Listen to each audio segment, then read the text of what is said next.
Hi, kamusta po mga guys? At ito po yung ating project DU2. Ito po yung itsura po ng natanggal na po namin yung kanyang mga flarings.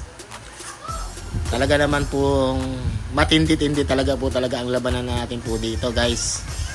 Kung makikita nyo pa po yan sa personal, pero gagawin natin po lahat para dito. Ito na po guys, yung napinturahan.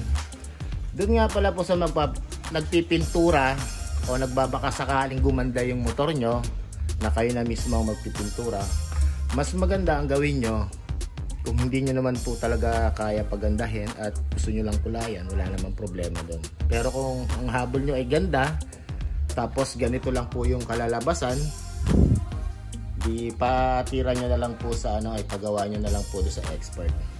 Katulad na ito guys, wala siyang kapit yung pintura. Parang talagang napakadali lang siya tanggalin.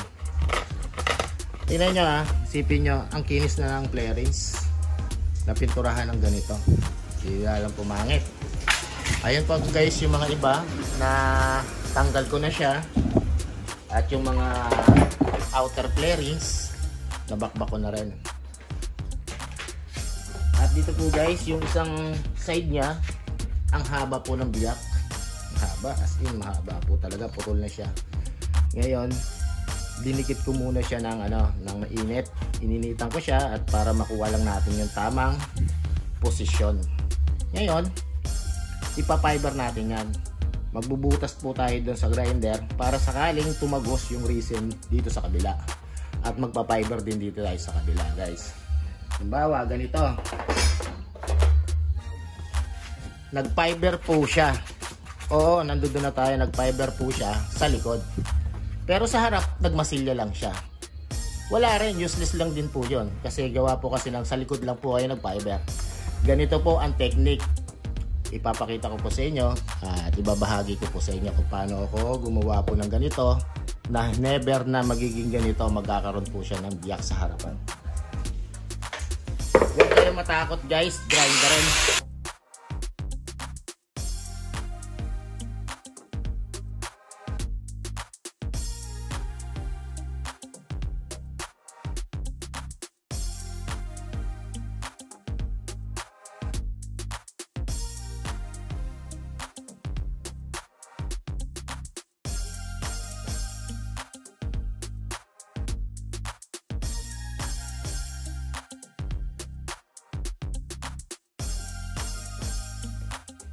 Dito may biyak din siya, ayan makikita nyo, mahaba rin yung biyak niya, tumagos din doon.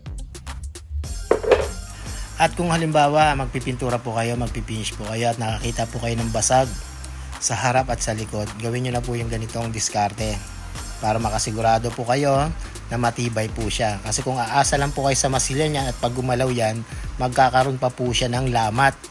Sayang naman po yung gawa na niya yon. Kasi kung ginawa nyo na po ng maayos po ang kalalabasan po ng lahat. At syempre hindi na po kayo mangangamba na magkaroon pa po siya ng lamat. Ganito na lang po gawin nyo guys para makasigurado po kayo. Pinarinder natin, tagos-tago siya sa kabila, butas po siya. Kaya ako po ginaganito, pag nagbusog po tayo dito ng resin, maglalagay po tayo ng masking tape sa likod. Tatagos po yung resin po doon. Sisiksik po doon sa pinaka-ginawa natin lubog. Para sa ganon, pag pumasok na yung resin doon sa loob, maiipit din po siya dito sa harapan. Flat na flat po talaga yung kapit po ng resin na i-apply natin at ng fiber. Ganyan lang po guys, kadali. Para hindi na po magkaroon po ng mga biyak-biyak. Wag lang po kayo magbase doon sa likod ng pagpapiber. Ang laki pa ng piniber niya pero nabiyak pa rin. Kasi gawa kasi ng dito lang siya nag-fiber at minasilyan. Mali po yun. Ganito na lang po gawin nyo mga guys para iwas po tayo dun sa mga biyak-biyak na yan. At dito po guys, medyo nakita ko po sa kanya, medyo mababaw po yung ginawa ko po ditong lubog. Dapat medyo lalalaman po natin para sa ganon medyo mas malapad at mas malaki yung kakapitan po ng resin. Kasi po mas maganda po yung malalim at para po yung mas malapad. Para mas malaki yung kakapitan po ng resin pag nag-boost na po tayo doon sa likod. Ganito lang po guys ang lagi ko pong ginagawa sa lahat po ng mga ginagawa ko project na katulad po ng mga ganito pong basag. Try nyo mga guys, wala po kayong pangamba pag ganito po ang ginawa nyo po. Huwag po kayong aasa ng fiber o dikit lang po sa likod. Siyempre dapat lagyan nyo rin po yung harapan. At dito guys, talagang nilalaliman ko po yun sa mga nabiyak. At ito po yung basag na po na naputol na flarings. At gagawan natin po talaga po siya ng maayos at matibay na paraan. Para sa ganon, pag ginamit na po ni ma'am, wala na po tayong pangamba na may back job.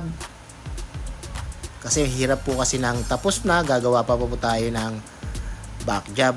Kaya sure na lang po natin, gawin natin po ng maayos lahat po ng ating mga project. Ito po guys, yung plastic niya, blue violet, puro siya. Kaya yan, scripto plastic tayo, sagad po yan. Ayan. Magpa-primer po tayo ng primer, plastic primer. Ang gamit natin K9, yung transparent. At let's go na po tayo sa pagpa-primer. Bali naka 2 coat, full coat nga pala po ako dito ng plastic primer K92, yung transparent ang gamit ko. Ganito lang po guys ang lagi ko pong ginagawa para mas makapit at mas matibay yung kapit ng pintura na i-apply po natin. Kasi po pag gumawa po kayo ng matibay na pundasyon, nako, hirap na po yan talaga bakbak. Hindi katulad po ng una ng pintura po neto, pasintabi lang po. Talaga naman kahit paleta natutuklap po siya. Pero ginawan po natin ang tamang procedure, tamang proseso po sa lahat po ng ating mga ginagawa. Ganun lang naman po talaga ang sekreto sa maayos at magandang mga project na ginagawa po natin. At dito po guys, magpa-primer na nga pala po tayo dito ng primer surfacer. Bali po naka 2 coat, full coat po ako dito. At yung natuyo, minasilyahan ko po yung mga ibang malalalim at yung basag na hati para makuha lang natin yung tamang hugis po ng kanyang flarings. Doon sa may basag po, medyo natagalan po ako ng konti. At nagawa naman natin po siya ng maayos sa lahat-lahat po ng mga parts na pong ng motor na to. Dito sa tambucho, nag-scripto metal po tayo. Tinanggal po natin yung mga kalawang. Ganun din po sa mags, nag-scripto metal po tayo. Shoutout nga pala sa aking kasama na si Manuel sa pagbubuo ng motor na to. Maraming salamat. At eto na po. At eto na po guys, yung ating katapusan ng ating project. DU2. Halos lahat po talaga pinaghirapan namin to. Talaga namang binaklas namin lahat ng mga pintura na ito.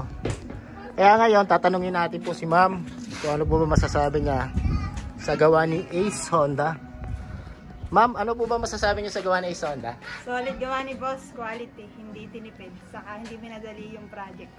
Thank you. Ma'am, maraming salamat po sa tiwala po. Thank you. Yun. Hanggang dito na lang po mga guys. Hanggang sa susunod na project. Kita kits. Bye bye.